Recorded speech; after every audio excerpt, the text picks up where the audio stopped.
Connie Shaw, welcome back to The Next Generation. Thank you very much. Growing up, you were on more of a typical path for young Gen Z girls of buying into certain progressive ideologies. But what people may know about you is that you've taken a different turn over the last couple of years. You describe peaking with the trans ideology and realizing the lies that had been sold to you at a young age.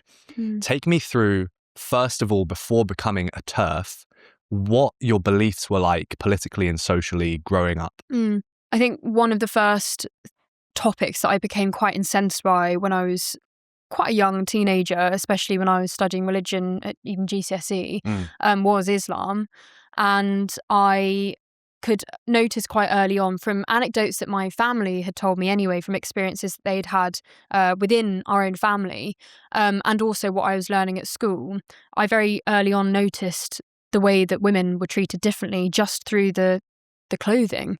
And I could see that difference. And I remember a couple of times at school, and I point this out, I was met by quite pushback that seemed as though I was saying something that was, if not wrong, just unwelcome, kind of a bit, you have to be careful about what you say. In what context was this? And In what kind of thing in were a you lesson, saying? I remember we were learning about Hajj, the obviously pilgrimage that Muslims go on to Mecca.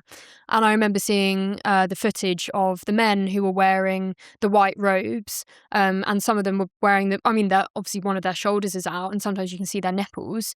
And the women were still dressed head to toe and they're in scorching heat having to climb up a mountain. And I remember asking, how come the men get to basically have a lot of their skin showing, which wouldn't be modest for anyone? Even in the UK, when I see blokes walking around with their tops off through town centres, I think, come on, we're not on a beach. So it just seemed a hugely hypocritical and unfair for the women who still were remaining completely covered up. And it was also a similar time to when Boris Johnson wrote that article comparing women who wore the burqa to letterboxes. Even though he was defending their right to wear them, he was criticising countries like Denmark who'd banned the burqa. He was actually saying that we shouldn't ban it. If people want to look like letterboxes, let them. And I remember asking about what people thought about that, and I was told that it was Islamophobic and offensive. But I thought, but why? They do look like letterboxes. And I didn't understand why it was so offensive to point out specifically about Islamic practices. It didn't seem that we were allowed to mock Christianity. We were allowed to mock the church for being, the Catholic church in particular, for its scandals of child abuse. But even mocking the clothing of Islam was too far. My first intellectual hero was Christopher Hitchens, and I learnt a lot from him, and that it wasn't offensive. It shouldn't be offensive, and that it's actually really important that we talk about these things. And now look where we are. Hate to imagine what Christopher Hitchens would think if he saw the state of the UK and Europe generally, if he was still alive today. So even though I was generally quite absorbent, at least, of woke ideas, there was always that from the beginning. And I think that my ability to see through people just saying, oh, you can't say that because it's Islamophobic, helped me be able to see through, you can't say that because it's transphobic later on. So you first had this very countercultural belief in regards to Islam, but you didn't with other things. What were those other things? Well, things like microaggressions and general really low-level sexism. I was at school when Sarah Everard was horrifically murdered by Wayne Couzens, and obviously I was at school during the Me Too movement. Although I was younger, I remembered that it was a thing, but I didn't really experience it in its full force. And the context for anyone that doesn't know the Sarah Everard murder. Yeah, so Sarah Everard was just a woman who was walking through Clapham, and she was on her phone. It was lit up. There were street lights, and a police officer pulled up. This was during lockdown. Police officer pulled up and said that she was, as far as I remember, being arrested or questioned because she'd broken lockdown rules, and the police officer was in fact Wayne Couzens, who then kidnapped her and murdered her. And there were huge vigils held in Clapham at the time. It was really horrific. And after that, this whole sort of crisis and outcry about institutional misogyny in the Met Police. We're still talking about it today. It's still an issue that's spoken about. And that really took hold in secondary schools. I remember that was a huge topic that people would post about on their Instagram stories, including myself, that 97% stat of 97% of women have all been harassed or sexually assaulted at some point in their lifetime. And so I remember being sort of very, very passionate about, microaggressions and, the way that men might speak to you in a certain way, that he's doing that because you're a woman. And the trans stuff at school, I didn't pay that much attention to it at school. It was just a thing. It kind of gradually arrived. I think that I was too young to notice the explosion of it sort of in 2014, around that year. And then once I was at secondary school, I think even from my youngest years, I knew of trans people at school. They were always girls who identified as either non-binary or a man. And then it was a Pride Month special that my school asked me to interview a trans student in my year who's female. And it was after that conversation, I felt so sorry for her, and because she was clearly in a lot of distress. But I realised that there was some really concerning inconsistencies in what she was saying, and that kind of planted the seed. And then when I went to uni, there's just trans stuff everywhere. And then by the time I was in my second year of university, Giggle versus Tickle had happened in Australia, and I wanted to look more. I wanted to get more involved in politics because I'd always been interested in it, but I really wanted to go into radio and broadcast journalism. And so I wanted to start my own podcast, at least student radio. I'd been doing student radio on the Politics Hour, and I'd tried to speak about this. And even though I would argue some of my friends that I did the podcast with were really woke, they were very happy to have the conversation. I think part of that was because they were boys. I think it would have been, on average, a lot harder to have those conversations at all if they were girls. But speaking about it on the Politics Hour on Leeds Student Radio, and then going into my third year when I was on the committee, and I'd started my own podcast, and then interviewing Graham Linehan and Charlie Bentley Astor. She desisted from trans ideology. And then that all led to me being removed from my post, and my university also disciplining me. The last time I spoke to you in December last year, my university hadn't yet launched disciplinary action against me. So I thought the radio stuff was as bad as it was going to get. Little did I know that I was going to be facing potential expulsion a few weeks later. Yeah, well, a lot has happened since our last conversation, and I got in there first with the interview. You were the first, or I was the first interview that you did, I think, during that whole shitstorm. What interests me about your story, going back to the so-called Islamophobia when you were younger, is that you seem to have always had this streak in you of critical thinking, yet that perhaps was surpassed by the trans stuff. Yeah. And I wonder why that was, because when you speak about the trans stuff being less of an open chapter discussed, but a closed book completely, I feel the exact same as a 20-year-old. I grew up in Brighton, which is the woke capital of Europe, so it would have been more extreme for me. But certainly with my experience, it wasn't an inquiry. It wasn't a debate. This was the way that it was. Trans women are women. And there's no fire behind that statement. There's no controversy. It just is. So I don't know if that's the same as your experience, but certainly for me, it seems with our generation, we're partly in a better position because we don't like debating anything and everything like perhaps the millennials will do on different TV panels. But at the same time, it leads to even bigger issues when we've got these issues below the surface that we don't even question. There's no debate.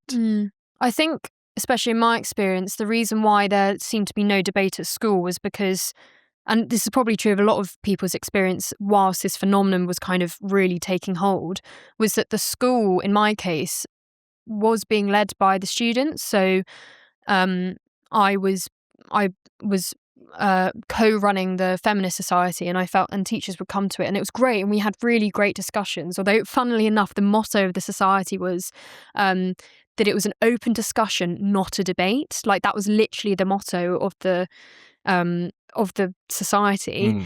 But also because the children who identified as trans, as we know, were nearly always struggling with other mental health conditions or were neurodiverse, and I think everyone felt that they needed a lot of care, and which they did, of course, but that meant that the last thing you were going to do was tell them that what they believed wasn't true.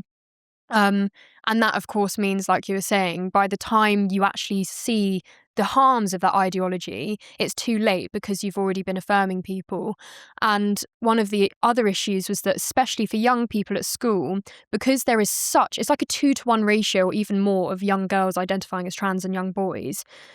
I didn't experience the whole, but he's a boy and why is he in the women's changing room? The girls who identified as trans, as far as I'm aware, were still going into the women's toilets. And obviously no one had an issue with that because we all knew that they were female. Had it been a male student who midway through their school career decided they identified as a girl and wanted to go into the girls' changing rooms and toilets, I wonder whether teachers would have raised more concerns or if students may have said something. It didn't happen when I was there because there wasn't a boy who identified as a girl who wanted to go into the women's spaces. And then it's only since leaving and realising, oh, this isn't just a girl thing, wanting to transition to be boys. I didn't really see what difference it made, whether it was a boy who wanted to be a girl or a girl who wanted to be a boy. And then you don't really see those issues until that happens. And so it was never debated until you realise the issues, until it affects you personally. A lot of people who think there's no issue have never had to experience a man in their space, or even some women who do, I think, are in denial. I think Helen Joyce and maybe even Julie Bindel has said that one of the theories that they have, and I think I'd agree, lots of women find it difficult, who deny the issue of trans ideology, I think, because you have to admit that women are in danger of men. But it's so weird because they're happy to admit it when it comes to the Me Too movement, but when it comes to trans, they're not.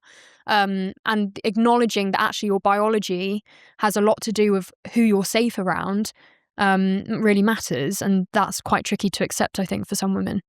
It's funny, isn't it, this whole hyper-focus on safe spaces, yet when it comes to the physical, real-life limitations that are inarguable, in my opinion, they disregard it completely because of their ideology, right?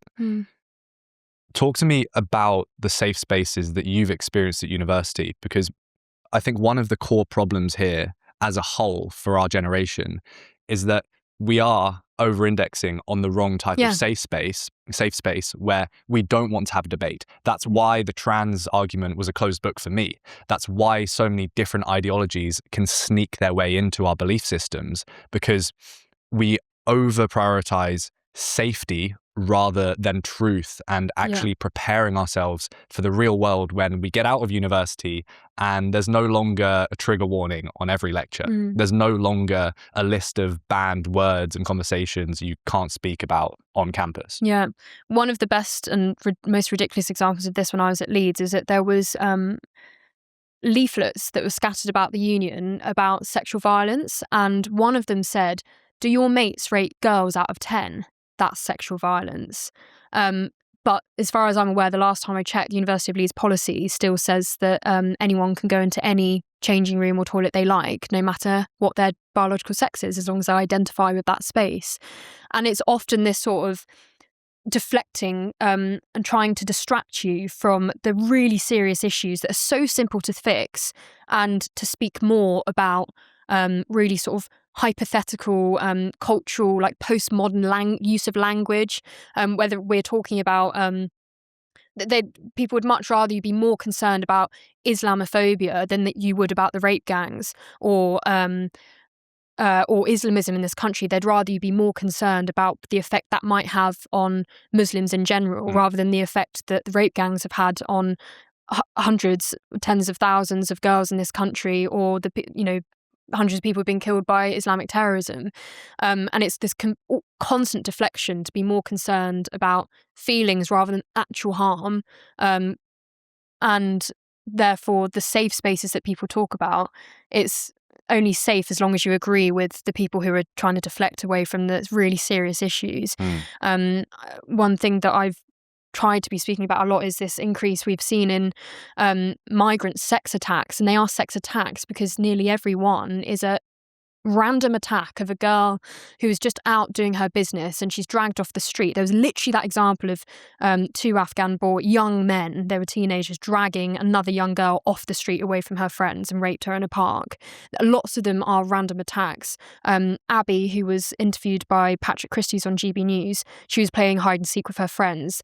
There was a man from Iran hiding in a bush and literally attacked her out of nowhere. And then people will say, yeah, but most sexual assaults and sexual violence are committed by people you know, and they'll pretend that they don't see that this is an entirely separate type of sexual violence that we could stop by, for example, preventing the immigration of men from certain cultures where that is far more likely to happen. I think there's sexual tourism going on in this country, but people would rather say, well, let's pretend that it doesn't exist because that's really uncomfortable to talk about for my own narrative. Instead, let's not forget that actually the majority of sexual abuse, which is also a huge issue, but it's much harder to solve. And it's not that it shouldn't be, but it is much harder to solve domestic abuse within families where you would assume that they're all loving of each other and not going to abuse one another. And that's much harder to stop. If your kitchen is being flooded, the first thing you do is turn off the tap. We would be able to get rid of so many of, how many girls need to be raped before we say, let's turn off the tap. And then we can start again and look at all of it, rather than don't worry about that, but you also need to be looking over here. So it's constant deflection. And so when these people talk about safe spaces, it's about safety for their own conversation so that they don't have to feel uncomfortable. They don't really care about the safety of other people. And I'm not saying they're deliberately not caring, but it's just too difficult for them to bend and accept that some of the things that they hoped weren't true are true. I wish it wasn't true. So do I, but the question is, why does this happen? Do you think it's exchanging victimhood as a form of currency?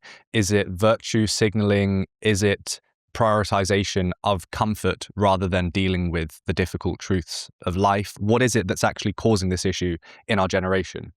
I think it's a mixture of all of those things. I think on one hand, our generation has been brought up to believe that the most important thing is to be kind to one another. And that includes not having difficult conversations and not getting involved with confrontation, even if that just means debate. Do you not think that's true? Why shouldn't you avoid difficult conversations? Because otherwise nothing important will ever be done. But what if it's upsetting? It throws you off the trajectory of life that you're on. It traumatizes you. You have things going pretty well for yourself and you feel like you're on the right track. Shouldn't you just be allowed to stay in your own safe space? I think that people who don't want to get involved in political discussions have every right to do that. I think there's no obligation. There shouldn't be any obligation for the average person to have to start having these conversations because we've been let down by people who are in power, who haven't been having these conversations. But if you are going to get involved with political discussions, which many of these people do, who are very passionate about safe spaces and they see those safe spaces as being political in themselves, then they need to be happy to have those difficult conversations. Because if we don't have those difficult conversations, the upsetting thing, it's far more upsetting, I would say, to be a victim of a rape gang or a victim of a random migrant sex attack than to have a conversation about immigration. And that's the issue here. I'm not saying that there aren't issues within our own native population, but they're very happy to talk about that. They're very happy, these safe space people, very happy to talk about that, but they're not happy to talk about the other thing. I want to talk about both. The reason why I'm so passionate about it is because these people, I know we're talking hypothetically about these safe space people, want you to stop talking about it. And that was the same with trans. I wanted to talk about it because for some reason, everyone didn't want you to talk about it, and therefore there must be an issue here that someone's trying to cover up. And that's why it's important to have uncomfortable conversations, because more often than not, if you look back at any of the issues we've faced over the last 5 or 10 years, the reason why they're uncomfortable is because people don't want you to talk about them because it's so awful. And I think that it's just very hard for people to put their own political ideology aside and accept that some things are very very upsetting are true, and it's not going to stop until you're able to talk about it. Well, where do we start? If you're someone that has been potentially ideologically captured, you've been exposed at university to certain beliefs, certain things you can and can't talk about, perhaps they're in a corporate job where there are very strict HR regulations. How do you start as someone that wants to venture in, watch a little bit of Andrew Gold Heretics or whatever it may be? What would your advice be to someone who perhaps is nervous to have these uncomfortable conversations because they simply haven't been able to have them? And I know from my experience as well, growing up with divorced parents, even things like dinner time where you sit and chat with an entire family and your older sister has a different viewpoint to you and you fight it out at the dinner table.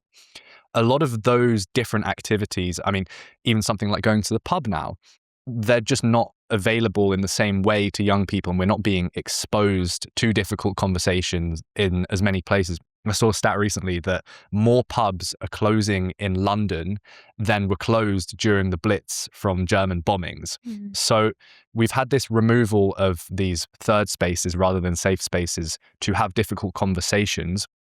Where do you start if you want to lean in, test the truth behind things more? Well, firstly, if you want to have those conversations at work, definitely buy a free speech union membership. But I think the best way is honestly asking people questions. If you're worried about what people may think or the assumptions they may make about you, don't start by saying, I think this, what do you think? Just start with, what do you think about this? And some people will assume that because you ask the question that therefore you may agree with this person. But I think most people are receptive to questions, and it's then the ball's in their court and they can answer. And that's the thing that I've always found the easiest way to deal with, for example, going to trans protests and debating with trans activists. Instead of walking up and saying to them, why do you want to allow men into women's spaces? You just ask them, why are you here today? And they'll say, because trans rights are under threat. And you say, well, how are their rights under threat? And they're saying, well, some women want to exclude trans women from women's spaces. And I'll say, well, why do you think they want to do that? And they'll say, well, because they're transphobic. And you say, well, do you think that women have the right to single-sex spaces? And they'll say, yes, but that includes trans women. And I'll say, but do you agree that trans women are male? And then they won't know what to say. And like, just the continuous, I guess it's just Socratic questions. I think that's the best way to go about having difficult conversations instead of going in all guns blazing. I didn't have that approach at uni. I did just say what I thought. And I knew by that point that it wasn't going to go down well, basically. But I was prepared to deal with that. It was my last year. I knew that I wasn't going to be there for very long. The other thing is that you do have to make active choices about who you have these conversations with. I have had to make choices, and so have my friends, about which friends or family you choose to have political discussions with. If you value a harmonious relationship with someone over losing them because of political disagreements, which is such a shame. But there are some people that you just think, I would rather keep them in my life than knowing that they will not want to speak to me anymore because of my politics. Some people, you have friends for different reasons. I have friends I can talk to. I mean, most of my friends I can talk to about politics because a lot of my friends from my previous life, you could say, don't want to speak to me anymore because of my views, but that's fine. But if you don't want to get into that situation, if you're not sort of publicly speaking, so maybe you do have to make those choices. Well, where do you draw the line there? Because that's really interesting. I guess what we're speaking about here is free speech, and you're now the external affairs officer at the Free Speech Union. Congratulations. Thank you. Smashing it with that job. Lots of media stunts, publicity, hits. Yeah. Where is the line for what you shouldn't discuss? Because a key element of free speech is not just having the right to say what you want to say, as long as it's not hate speech. It's also having the right not to say certain things as well. So where's the line with what you should have to speak about with friends and family and people at university versus what you can actually resist and go, you know what, I just don't want to speak about this? I don't think anyone has an obligation to speak about anything, but the difference is when someone's in a position of power. So, for example, my case at Leeds Student Radio is a society at a student union who claims to uphold freedom of speech, but then they have a caveat about inclusivity, which basically means you can have free speech as long as you don't say anything that falls out of what we believe in, which is trans men and women, all the rest of it. And so it's like a custom postmodernist free speech. Yeah. I think that some people have a duty to have all of these difficult conversations. Politicians, I think, shouldn't be allowed to...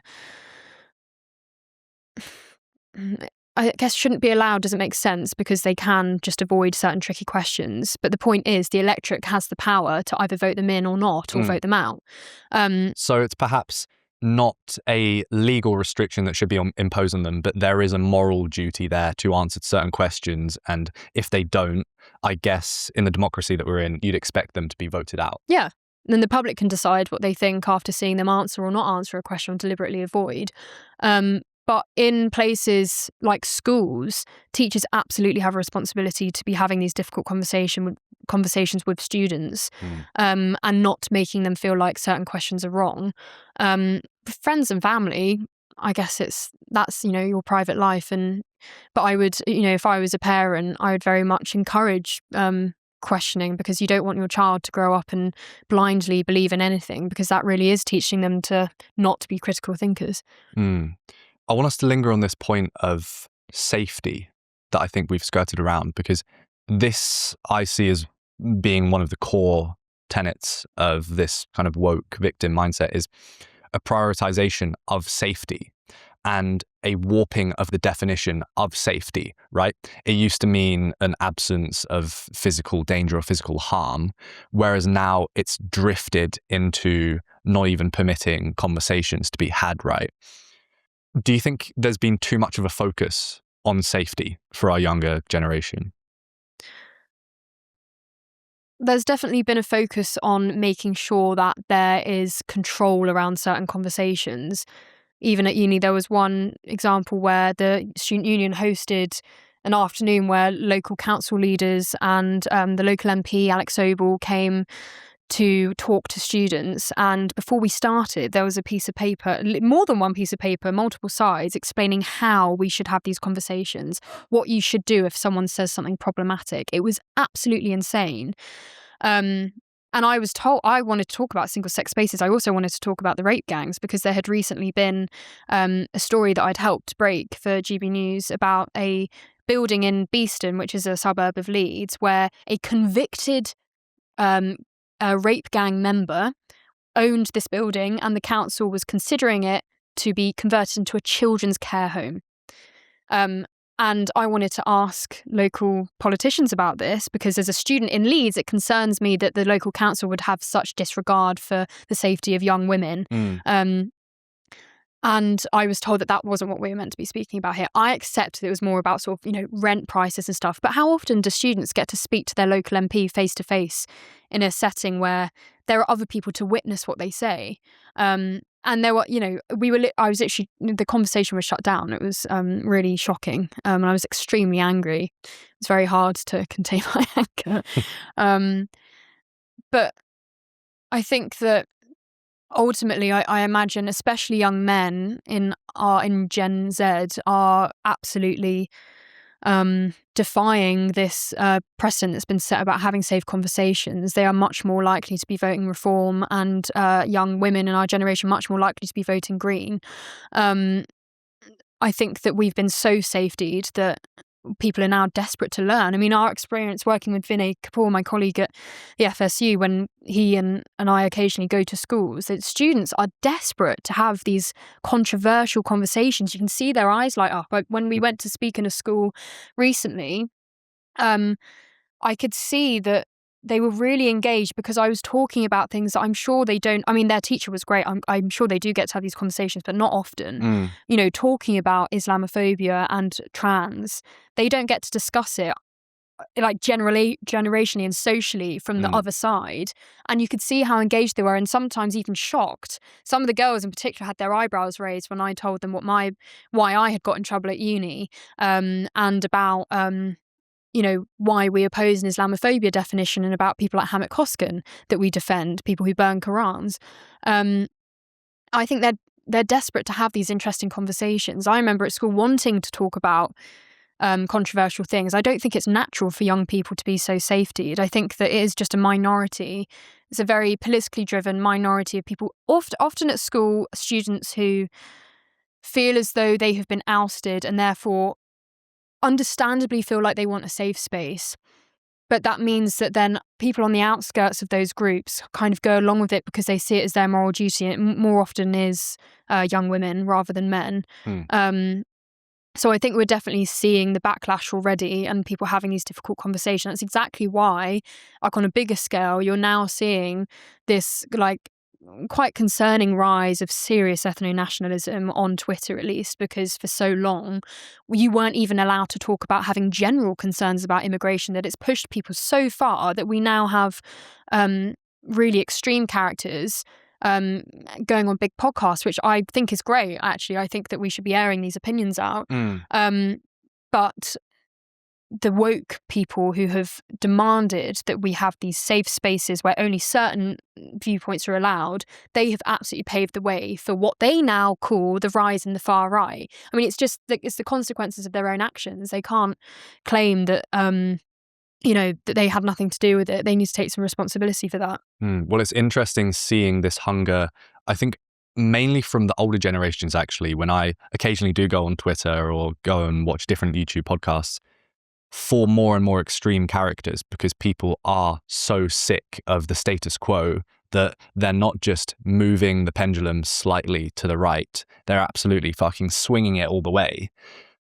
Do you feel any pressure as someone who does subscribe to ideals that typically get characterized as right-wing? Do you feel any pressure to go further and further right? Is there a right-wing media pipeline that you feel like you're being dragged down, or has it been quite easy to hold on to your own beliefs? I think it has been quite easy to hold on to my own beliefs, partly because I was saying earlier, I've always been critical and concerned about Islam in the UK and in Europe. So you're already all the way down the right-wing pipeline. We say that's right-wing, but leftists should be concerned about that as well. I mean, if you look at the way that some of the Middle Eastern countries, when leftists paired up with the Islamists, it didn't end very well for the leftists. They should, learn some of that history. They should be worried about that. If they get what they want, they won't be very happy. But I think that now there are so many debates within the right. We used to talk about how the left could never unite, and that's why we've never seen sort of a successful left-wing, in recent years anyway, movement where everyone can join in. Now, if you don't agree with one thing, you're kicked out. There is, I don't know if I used to believe that there definitely was this thing as woke right, but there's now a very current debate on Twitter about whether there is a woke right, and this is kind of what's the woke right for anyone that doesn't know? It was kind of it was coined by James Lindsay and Constance Kisson kind of debate about who coined it. And the reason why it's become a huge debate at the moment is because Andrew Gold had Steve Laws on his podcast, and Steve Laws is an ethno-nationalist, and he wants to see everyone who isn't ethnically English remigrated from the country.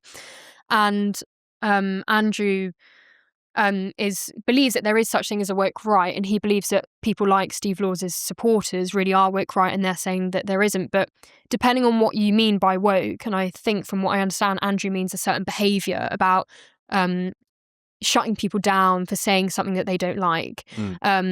It's not necessarily about the belief system. Depends what you categorise woke as being. But another example of this debate is Layla Cunningham, the Reform London Assembly member who's now been launched as Reform's candidate for the London mayoral elections. There are people who don't want her simply because she's Muslim, even though she's a Reform candidate and is saying everything that you'd want. I would say most people on the right would like to hear a candidate for London mayor to say, but because she's Muslim, they don't want her. And that, I suppose, is what some people would call the woke right, because they're using her personal characteristics as a reason to not like her. I don't think it's exactly the same, because I think that, well, to be a Muslim is to be a follower of Islam. It's not an immutable characteristic in a way that being a cis het white man is. It's a belief system, being a Muslim. But then Layla Cunningham's very clear about her position. She's very outspoken about the rape gangs, about Islamism, about integration, about British values. I don't think there's anything more powerful than a British Muslim calling those things out. And actually, she's putting herself at great risk, I would say, by doing that. So I suppose it's someone doing everything right to be let into a group, yet still excluded because there's a prioritization of identity and virtue signaling. Yes, absolutely. And it's not about the shared beliefs and a mutual agreement on what should be the way of running society. It's a mutual hatred of certain people that are vilified illogically and no matter what. I wouldn't say the people there are some people online who definitely are hateful within this debate, but I think other people, they're not hateful. It's just their belief. I don't think it's because of hate. I think the key piece is identity, though. Yeah. And that's what I've seen as a massive rise as well, even interviewing different people that skew closer to ethno-nationalists. They say they want identity politics back, but a right-wing identity politics. But this is all a symptom of having left-wing woke identity politics being forced down us so extreme to the point where now we have a growing number of people who believe that, you're only actually English if you're ethnically English. I mean, I think there is obviously such thing as being ethnically English. I'm not really sure what side of the debate I fall on, but I certainly believe that a multi-ethnic society is neither good nor bad. I think it's just, that's fine. I'm content with it. It's as long as not we're not moral. It's not amoral, immoral. It's just not moral. Yeah, there's no moral judgment about it. I'm completely fine with having a multi-ethnic society. I don't want a multicultural one. But my point being, I'm kind of rambling on here, is that sort of buying into the ideological space, what annoys me is that there are some young people who... So, for example, when I went to Israel early September, and I had never said anything about Israel and Gaza, the Israel and Gaza war. And it all kicked off when I was in my second year uni, and I just thought, I don't know enough about this. I'm not going to say anything. I can't afford to be a TERF, Zionist and a Tory at university, so I'm just going to pick one. And then I did my best to learn more and watch people that I usually would agree with on things, because I thought, well, I trust their judgment on something else. I'm going to see what they think about this. And there was a variation of opinions and nuance throughout all of them. And then I had the opportunity to go to Israel, and it was a life-changing experience. I think that I view life completely differently now, in terms of the value, how lucky we are to be alive, and the way that young people are. They are so they're so positive despite how horrific the situation is. And the way that they're so communal and really mixed with one another. I mean, the streets of Tel Aviv on a Saturday night, you would never see that in London the way that it is. Like, it's just exploding with people out having fun. And it really made me reflect on how lucky I am to live in, supposedly a safe country, and made me feel a lot of shame for my generation who wouldn't fight for the UK, whereas the Israelis have no choice. It's either you fight or you're wiped out. Do you know what it is?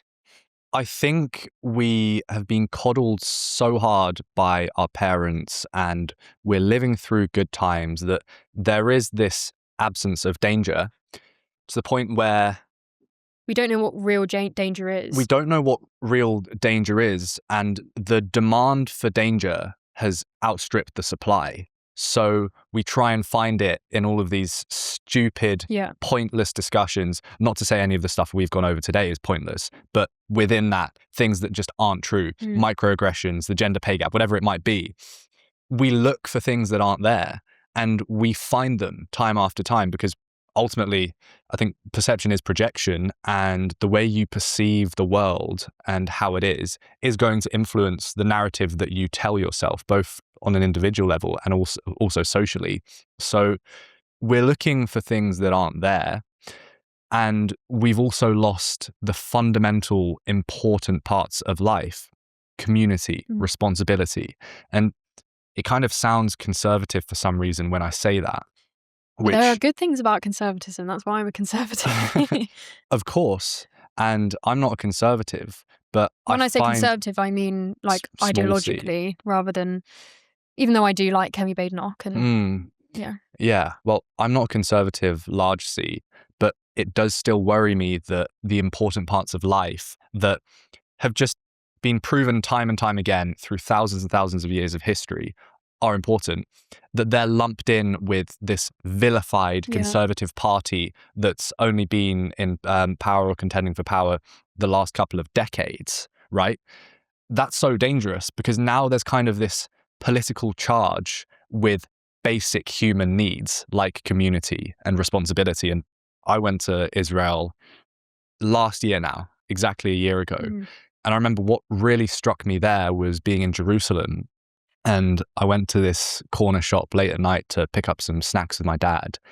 And I was buying this cheap, childish strawberry Fanta drink or something stupid and a bunch of sweets. And I'm indulging in my hedonistic side. And I'm like, okay, this is fine. This is part of my life. I'm going to have some comfort tonight. Fuck the gym. And then this group of guys walks in and they've got a few girls with them. They're clearly on a bit of a night out and they're carrying assault rifles casually. Yeah. Because that's what they do there. They're allowed to do that if they're in the IDF. And they feel it's a duty to do that because of the looming threat that's constant. Yeah. And these kids, they were probably like, I don't know how old you have to be part of the IDF at 16 or 18, but they looked like they were about 16, 17. Yeah. They were much younger than I, at least by 2 years. And I felt like an absolute infant next to them. The way they carried themselves, it was just so different to the way I've seen any guy carry themselves in the UK, because there was this genuine responsibility for the girls that they were with, for the other people that were unarmed, for their country and for their community. And you saw it. Yeah. All it took was looking them in their eyes and you knew that they meant business, or at least could do if they had to on this night out. So it's weird when you compare stuff cross-culturally and it makes you realize that a lot of the stuff we're arguing about is a waste of time. Yes. And a lot of the ideas that we shun are actually just fundamental. They should be taken out of the political sphere and into the self-development sphere, if anything. We should have more self-improvement podcasters. We should have fucking Joe Wicks talking about community and responsibility, not just fitness. But unfortunately, things like responsibility and community and all the other fundamental tenets of being a human that's flourishing, they're kind of just spoken about by the Jordan Petersons and the more political people. Because like you say, when you said all those things, you said it makes you feel like you're saying something that's really conservative. And that word on its own it feels like a slur to say now for some people on the boat. But everything you were saying about what we've lost and so important, that's what I saw and what you just said you saw in Israel. And that's why it was so life-changing, because I thought this is what our society could be like in terms of how we behave with each other, spending time with each other. And the reason I started talking about Israel was because it was one of those things where lots of people commented, because it was after something had happened in the UK, and it was after the government had recognised a Palestinian state without any conditions on Hamas, and Hamas thanked them, and they said it was the fruits of October 7th. I met October 7th survivors, and I went to Nir Oz kibbutz. And what really upsets me is how many young people talk about the war and Palestinians and Palestine, and they don't know what happened on October 7th. I didn't really know what happened on October 7th. I think seeing the evil of that, I don't think you can see the evil of that and truly say that you are in favour of the Palestinian cause as it is. I think when people think they're in favour of the Palestinian cause, they think that just means Palestinians have the right to their own land. I believe that as well, but that's not what Palestinianism is. It's a deep-rooted ideology of the destruction of Israel and Jews, I think. But anyway, people thought that people who had previously supported me with my women's rights stuff said, that's it, I'm unfollowing you. And it's like, how could you? So I really don't think I have bought into an ideological stance. There are lots of TERFs who are pretty anti-Israel. I mean, even at the Philia conference, the women's rights conference is sex-based in Brighton. It was held last year. The whole thing was a fiasco and really embarrassing because there were fights between TERFs who were pro-Israel and TERFs who were pro-Palestinian. It actually got physical at points. Like it was just women there. It's not an ideological thing. There are some proper men left in the UK. And what also annoys me is that so many people who aren't involved in, who don't read and spend time on Twitter, and I think it's like, as much as we slam Twitter, I think going on Twitter really would open up people's eyes to what really is extreme. And people who call Tommy Robinson extreme or far right racist would realise that actually he's not at all, and that Tommy Robinson is the least of our worries when it comes to ideology. My God, in this country on both sides, but yeah, that was a real moment for me where I was thinking some people are going to think that I've just bought into this kind of safe space of sort of Tory, TERF, Zionist, but they don't realise that you get shit from every direction.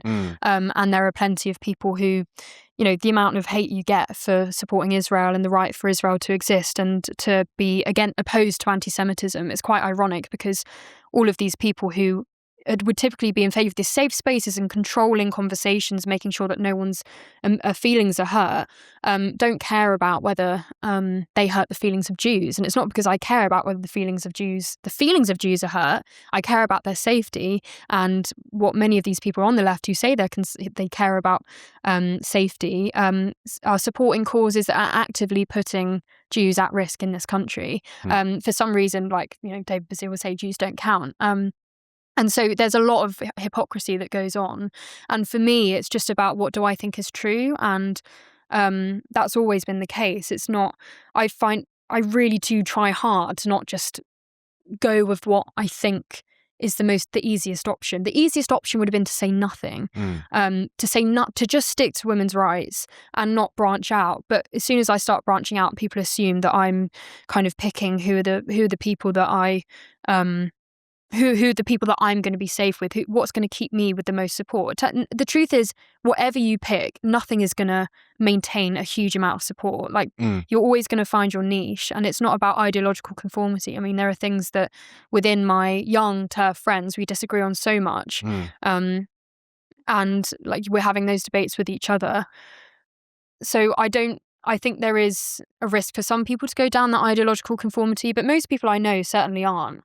And it annoys me that people who really don't know much and don't spend their lives like people like you or I might do, like consuming stuff about what other people think, make really brazen comments and put their judgment on you. And you just think, well, what do you know? Because I know that I know more than you, even if what I know could be wrong. I'm totally open that I might be wrong, but at least I know that I've done far more research than you have. And I'm not saying there are people in my mind when I think this. I'm literally saying about people who have absolutely no interest in politics until it comes to someone they know doing it. And that's the experience I've had from people who maybe I used to go to school with or university with. They've got no interest in politics, but because I've said something that they think is wrong or evil, that therefore they can't engage with it. It's like, but you don't have any opinions, so why would that mean that you have to shut me out of your life? I think a good heuristic for judging people's knowledge in conversation is the louder they shout, the less they know. And they're compensating. Well, people would say charisma. That's true about me. I would say that I'm shouting more loud than most people. I have a public platform and things like that, but I'm completely, like, I'm literally holding my hands up. I accept that I may be wrong and I'm open to being challenged.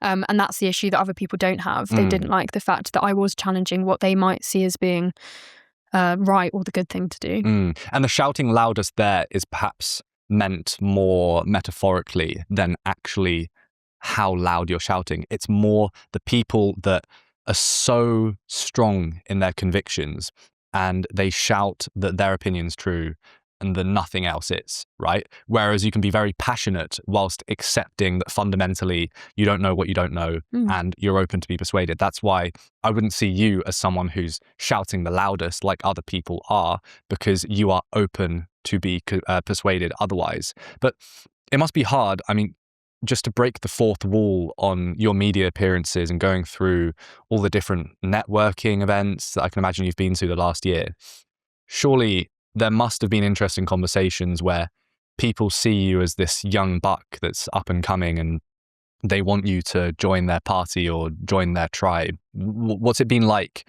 on a day-to-day basis, just interacting with all of these big political, philosophical minds? I mean, it's been amazing. I've met people that I never would have dreamed that I would have met only a year ago.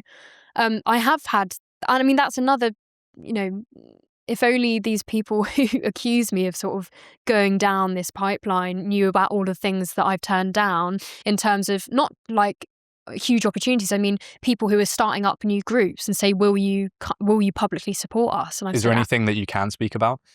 No, not that I would want to, because there are parts of all of these places that I support because they're at least having the conversation, but it's like putting your face to a organisation that I really don't want to do that. I want to be able to know what I think before, or know what the group strategy is before I commit to being part of them and things like that. So the networking has been so fun, and the conversations are obviously amazing. The other thing is that I just think that some young people, I would have been really nervous to go to a lot of these events that I go to now, just meeting new people. But I think it really is about faking it until you make it. And I don't mean pretending to be more impressive than you are. I mean just being confident and prepared to speak to people. That is how you'll get opportunities. And I'm so glad that I took them when I did. But yeah, I mean, I've been very lucky to be given certain opportunities, and I do ask for, there are lots of people that I'm not too sure about, and I'll ask people that I trust, what do you know about this person, and should I be getting involved? And because at the end of the day, I've been on this train of sort of just taking every opportunity I can. And once you're on a roll like that, sometimes you don't want to be too quick to say, oh yeah, of course, I'll go and do that video with you, and I'll join this group and sign my name to this letter. And then as soon as that ends, when it goes public, you realise, oh, that's not what I thought the perception of this group is. And sometimes that's really important. Unfortunately, the perception and what's the word? The reputation of certain groups can be too much to justify joining, I would say, even if you believe in the fact that they believe in their cause generally. Yeah, I would say that you do have to have caution there, but I would advise any young people to just, if you have any opportunity to go to anything, like the first thing I went to was Living Freedom in 2024, and that was literally the starting point. I can name everyone that I've met in the last year of my life. It all started from Living Freedom. If I hadn't gone to that, then I don't think any of this would have happened, really. Let me talk to you about Jamie AI. Jamie doesn't just show you what did well. It analyzes every section and questions retention so you can see precisely where listeners lean in, where they drift, and where they drop off.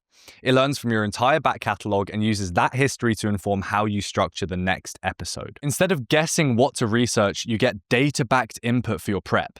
Themes that consistently hold attention and questions your audience actually stays for. For upcoming guests or topics, Jamie will watch up to 200 videos on them or their domain and combine that with their social media, interviews, and internet sentiment to surface the deepest, most interesting lines of questioning nobody else is taking. Jamie AI identifies your most effective formats, openings, and segment structures so you can repeat what reliably works and discard what doesn't. When you're cutting clips, Jamie already knows which moments are most likely to work based on real retention spikes from your audience, not intuition or guesswork. The best part is you don't have to live inside analytics dashboards. Jamie turns complex performance data into plain language takeaways and specific recommendations you can act on based on your actual data. It supports the full creative loop from planning to post-production, from research briefs and run-of-show outlines to segment ideas informed by how your audience has actually behaved. The result is simple. Smarter episodes, less guesswork, and a tighter feedback loop between what you publish and what your audience actually cares about. If you want to build that kind of intelligence into your process, go to jamieai.com and use code Elliot to get 20% off. That's jamieai.com and use code Elliot, ELLIOT, at checkout to get 20% off. Do you think there are any good traits about our generation that are unique to it, that aren't just woke safetyism, that actually are cause for optimism? I think the backlash, definitely. What do you mean? Well, like we were saying earlier, I think that young people are definitely rejecting. If they're given the opportunity, they definitely reject the safetyism. If they're told you can say whatever you want here, you're not going to get in trouble. This is, if you have an opinion that you would feel scared to share elsewhere, this is not what this is an actual safe space where people can express their genuine opinions. I think that young people jump at that opportunity. It's really hard to tell, and because I'm not at university anymore, and I have very dwindling number of friends who are not in political spaces, it's hard to judge because I just don't get the opportunity to interact with them, which is why I'm looking forward to doing more work with young people through the Free Speech Union. So it's hard to say, but I think it's inevitable that we'll push back, that young people will push back. And it does concern me that young women are still on this trajectory towards the Greens, for example. But then the Greens, at least they they're very clear about what they stand for, i.e. men and women's spaces. Although they're not very clear because they use language to confuse people. But that is what they're in favour of. And it's a shame because women, I think, in terms of, open borders, teaming up with Islamists and denying truth, it does concern me that young women are buying that, but they are more susceptible to social contagion. And I was just lucky that I didn't, or at least was able to escape it. I think that eventually maybe more young women will realise that they don't have to go along with it, or realise that they were just part of some social contagion. I mean, people who think that what I'm saying might be extreme, that I know some young men who want to take the vote away from women because they want to vote for the Greens, or want to continue voting for policies that these young men see that I would agree are harming our country. But obviously I'd much rather convince them that that's not the right thing to do rather than take their vote away. So I'm hoping that at least the young men will be able to convince them. Because otherwise, how are we going to repair relationships between young men and women if they're so ideologically opposed to one another? And we've already got dwindling birth rates. It's very difficult to have a relationship with someone that you politically disagree with, actually, I would say. And so I don't know how that's going to pan out for this generation. I think for our survival, we're going to have to come to agreement over some things.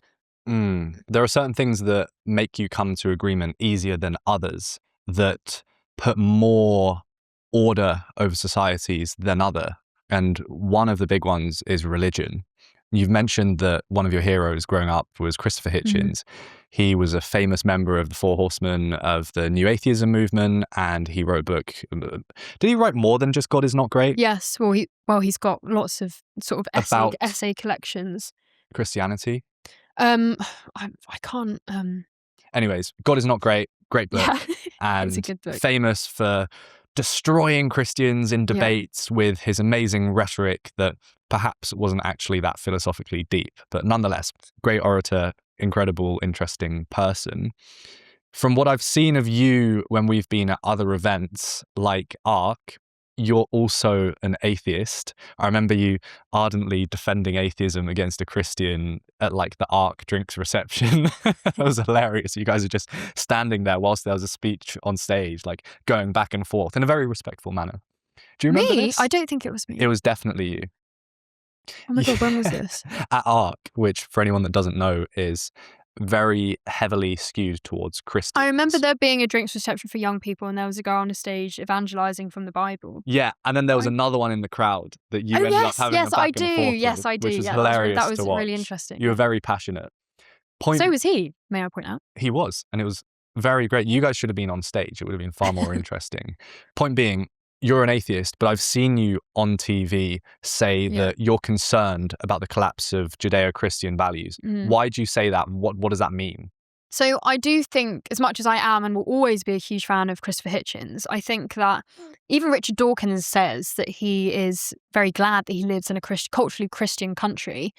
I think that the reason why I am concerned about the decline of Christianity in this country is that I think secularization has opened the void for woke ideology, for Islamism. And when I say Islamism, I don't just mean terrorism, I mean political Islam, sectarian politics, which we can already see is just... I mean, look at the Maccabi Tel Aviv banning and the way that the police have colluded with Islamists in this case. I mean, it's just wild. That's what I mean when I say Islamism. The decline of Christianity in this country has allowed for this void to open up, for this Western void, as Dietrich Bonhoeffer spoke about. He was a very strong Christian. I think he was a priest or a vicar in Nazi Germany, who was dissenter. He was tragically executed days before the war ended and Nazis surrendered. But he said that secularization had allowed really awful ideologies, in his case, fascism and communism in Europe, to fill that void. And I think we're seeing that again now, that we're seeing a huge gap open up. People want something to believe in, and they are filling it with all sorts, whether it's trans, being absolutely hysterical about the climate, whether it's just a general sort of open borders policy, the idea that no matter who is here, everyone is lovely and that there's no difference between cultures. That's what concerns me. It doesn't mean that I don't have a belief in God, but I do have a belief in the values that have come with Western civilization, which is undoubtedly Judeo-Christian values. You want the fruit, but not the tree. Yeah, which I'm sure lots of Christians would be very critical of me about, but I can't force myself to pretend to believe in God. I think that churches are beautiful, and I think that Christian values are great. That doesn't mean that I'm not a huge critic of religion as a concept. Like, I always loved Christopher Hitchens' idea of sort of a celestial dictatorship, that if you think, why is there a man in the sky? And I'm obviously being facetious here, but a man in the sky who's not just controlling what's going on, but can hear your thoughts, and you don't escape when you die. That's when the fun begins, so to speak. Like, you're never free from him. But I think it is concerning, and I just think that young people need something to feel passionate about that's uniting and that isn't dividing. And all of these tiny causes are dividing, and especially in the way that they operate in sort of the woke orthodoxy, you have to believe in all of them to be accepted.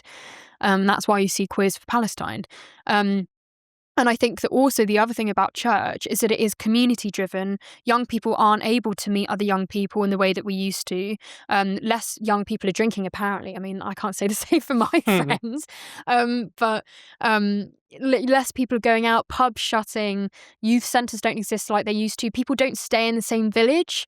I had friends at uni who had grown up in the same village as they had been friends with the same people from primary school up until they're adults in the workplace, and they still live around the same area. And I was so jealous of that, but that is really rare. Yeah.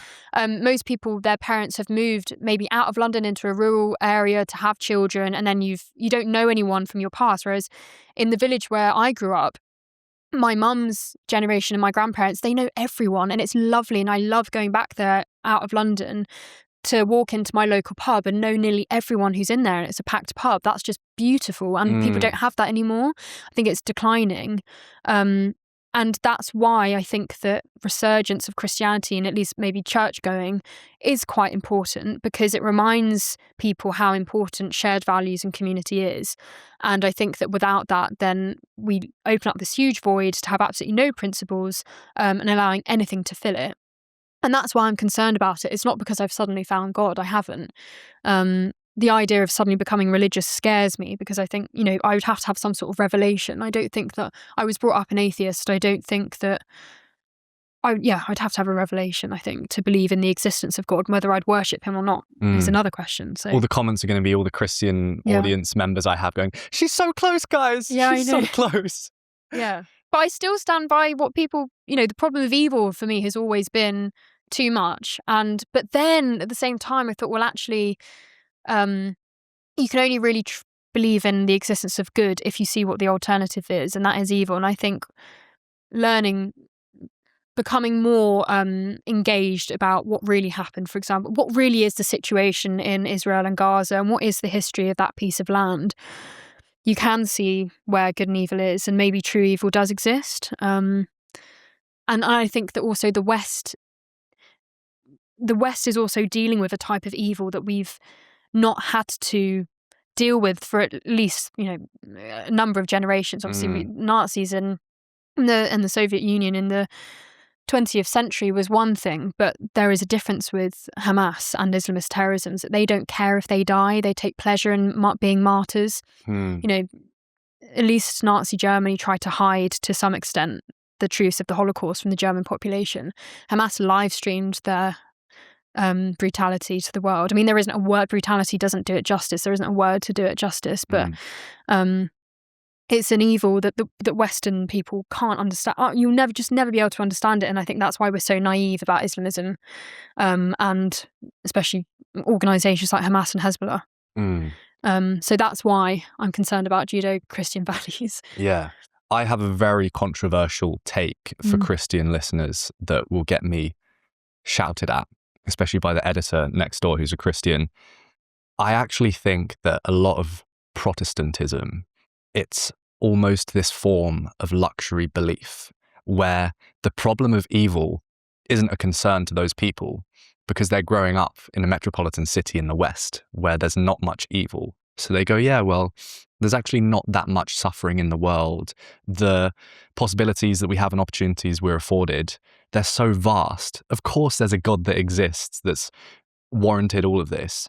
Whereas then, as I've traveled more and more, and I've seen how 99% of the world live, the conditions they're exposed to, the opportunities they're afforded, the cap on their potential that I don't think exists here in the West, it makes me really struggle to believe in God. And I suppose that is a variation on the problem of evil, is this limitation in people's potential and what they're able to do based on their geographic location.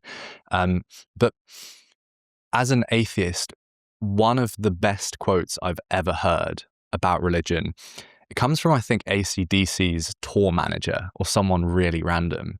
And he said, "God is the name of the blanket we throw over the mystery to give it shape." And I think what we've done in this secularized West is we've gotten rid of the blanket, and there are other things now filling that mystery, because as humans, we hate uncertainty. We hate not being able to grasp the so-called truths of the universe. So instead, without God, we try to explain the mystery ourselves through over-quantifying everything, through coming up with wacky theories that we'll stand by, through clinging on to different identities. Instead of being religious, it's being left-wing or right-wing. Yeah. So I think we have killed God, and there are other things filling, most of all, actually, that mystery. That sense that we want to have control over our lives, yet we don't have the God that comforts us anymore. And I think along with that, coincidentally or perhaps not, with the death of God is also the technological development that we've had that's given us more freedom. So we have more freedom and no God.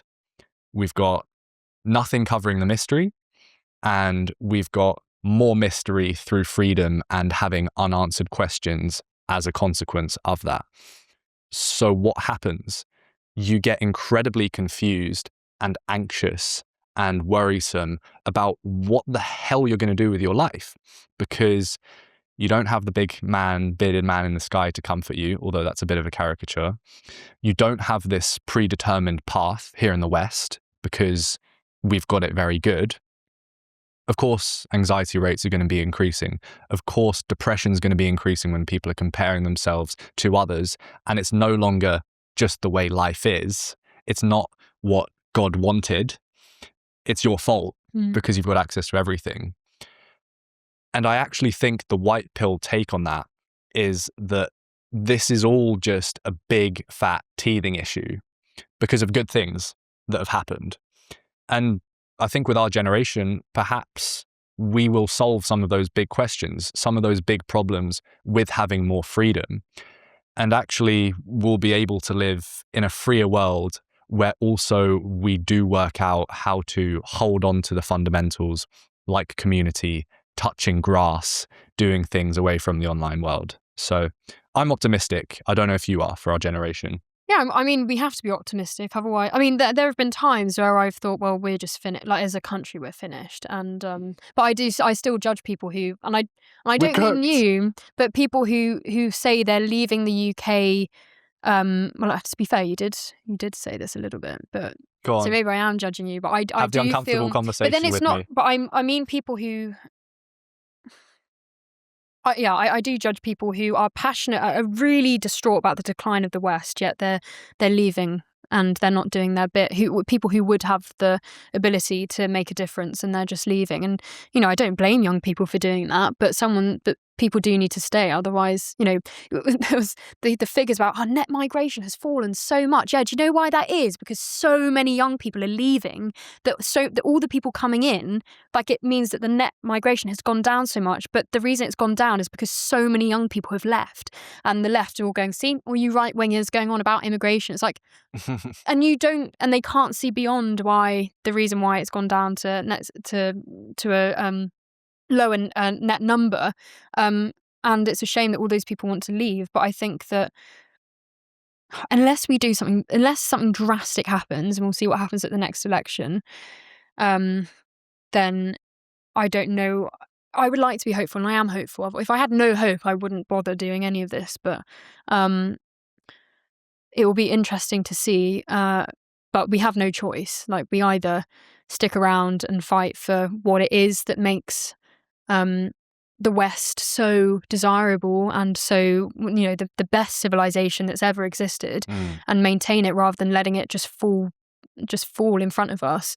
Or we're finished. So you have to be hopeful, I suppose, but how long or how bad it gets before we start getting ourselves into gear, we're not sure yet. Every time something happens, I think this will have to be the moment where people turn around and say, oh my God, we've been ignoring this problem for too long, but each time it gets forgotten about. And then the next thing happens, and, the next terrorist attack was foiled, and the next girl was raped, and, the next grooming gang sentence will come down, and people still don't want to talk about it. And I think that, from what I understand, people in power know that it's an issue, but they're just so worried that, especially for Labour, there are quite a few Labour MPs, big Labour MPs, who are hanging on by a thread in their own constituency and coming just narrowly beating Gaza independence. They're terrified about what it will mean for their own votes if they start talking about the real issue in this country. I do think the biggest threat to England at the moment is Islamism. And until people are prepared to say and admit that, then we're finished. We really are finished, I think, if people don't admit that. This is such a self-development bro thing to say, but I think a huge part of all of this is how poor our attention spans are. With this rolling 24-hour media coverage and TikTok, we just forget. We move on. Like, I remember with the Donald Trump assassination attempt. Yeah. That was the fucking wildest shit I've ever seen. I remember I was ill at the time, so I was kind of having these fever dreams in and out. And it was just after it happened. So I was just like 24 hours a day having this repeat dream of what I'd just seen on TV. So it like really stuck in my mind. And even coming out of that feverish slumber, I looked back on it and I was like, do you know what? That's what should have been going on inside everyone's mind after such a monumental historical event, or what could have been, certainly. So yeah, I think attention spans are like absolutely fucked, and it means that we're less sensitive. We're also just more morally detached from the consequences of things because we're living online rather than in the everyday. In regards to people leaving the UK, I am one of those people. I made a video about this, outlining the reasons. One of the reasons, and the main reason, to be honest, is just because I'm young and I want to explore the world. And I think that's completely fine. But long term, I do want to make an impact on the UK and try and help save it, because I do care about it. And especially actually since moving to South Africa recently and really feeling what it's like living outside of the West, I'm more and more desperate to get back to the UK as soon as possible. But that's crazy, because I remember you saying you couldn't wait to get out of here. Yeah. I couldn't. And I think it's kind of like pick your poison, because there are negatives and trade-offs to everywhere you live. And at the moment, I would rather live in Cape Town than I would in the UK. But I see what's good about our country, and it's certainly worth fighting for. And I plan on coming back and doing that. For now, I think it's fine that like I'm young and I want to learn about the world and do my education through travel, because it's given me so many insights, rather than just staying here and trying to fight, but being incompetent at doing so because I haven't actually looked at what the world is like. So I'll be back, but not anytime soon, I don't think. But certainly like traveling and going outside of the UK gives you a sense of gratitude for how good we truly have it here. We've run out of time, but I just want to go over, before we head out, what you're working on, what's coming up. Talk to me. Well, I'm obviously still at the Free Speech Union, and I'm sure we'll have another busy year. At the moment, our obviously big campaigns are still fighting against the Islamophobia definition that this government wants to bring in, and the scrapping of jury trials. If David Lammy gets his way, we'll see far more people being locked up for speech crimes. I'm also working for GB News as well, so I do both of them alongside each other, and you can see me on the YouTube, the GB News Originals YouTube channel. It's all part of the same channel, but it's just the GB News Originals. So that's it really. Can't really give much else away, although there is stuff to look forward to in the pipeline. And where can people find more of your work? My Twitter is _Connie Shaw, and my Instagram is Connie Shaw _.